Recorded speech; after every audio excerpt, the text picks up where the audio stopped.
வணக்கம். ஆகாஷ்வாணி புதுச்சேரி செய்திச் சுருக்கம் வாசிப்பவர் கோதை நாயகி.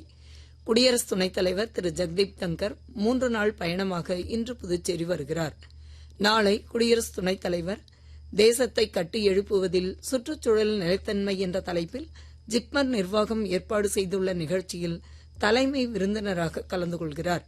மேலும் நாளை மறுநாள் புதுச்சேரி மத்திய பல்கலைக்கழகத்தின் மாணவர்கள், ஆசிரியர்கள் மற்றும் ஊழியர்களுடன் உரையாடுகிறார். அவரது வருகையை ஒட்டி புதுச்சேரியில் பலத்த பாதுகாப்பு ஏற்பாடுகள் செய்யப்பட்டுள்ளன. பிரதமர் திரு நரேந்திர மோடி இன்று முதல் 5 நாள் அரசுமுறை பயணமாக சைப்ரஸ், கனடா, குரேஷியா ஆகிய நாடுகளுக்கு செல்கிறார்.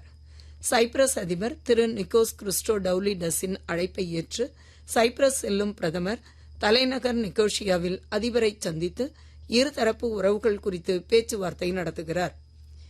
விண்வெளி வீரர்களை ஏந்திச் செல்ல உள்ள பால்கன் 9 ராக்கெட்டில் திரவ ஆக்சிஜன் கசிவு பிரச்சினைக்கு தீர்வு காணப்பட்டுள்ள நிலையில் இந்திய விண்வெளி வீரர் சுபான்ஷு சுக்லாவை சர்வதேச விண்வெளி நிலையத்திற்கு அழைத்துச் செல்லும் ஆக்சியம் 4 பயணத்திட்டம் வரும் 19ஆம் தேதி திட்டமிடப்பட்டுள்ளது.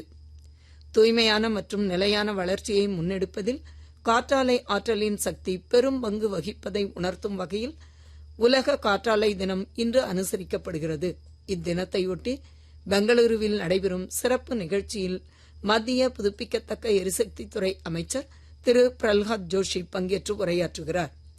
கைலாஷ் மானசரோவர் யாத்திரைக்கான முதல் தொகுதி யாத்ரீகர்கள் இன்று காங்டாக் வருவதை முன்னிட்டு அவர்களை வரவேற்க சிக்கிம் அரசு அனைத்து ஏற்பாடுகளையும் செய்துள்ளது.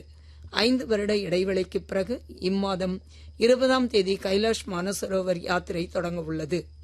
போர்ச்சுகல் சர்வதேச டென்னிஸ் போட்டியின் மகளிர் இரட்டையர் பிரிவு இறுதி ஆட்டத்தில் இந்தியாவின் அங்கிதா ரெய்னா, பிரான்சின் அலைஸ் ரோப் இணை ஜப்பானின் ஹிரோனி கொனாகோ மாரிசோக்கி இணையை வீழ்த்தி பட்டம் வென்றது. இத்துடன் இந்த செய்திச் சுருக்கம் நிறைவு பெறுகிறது.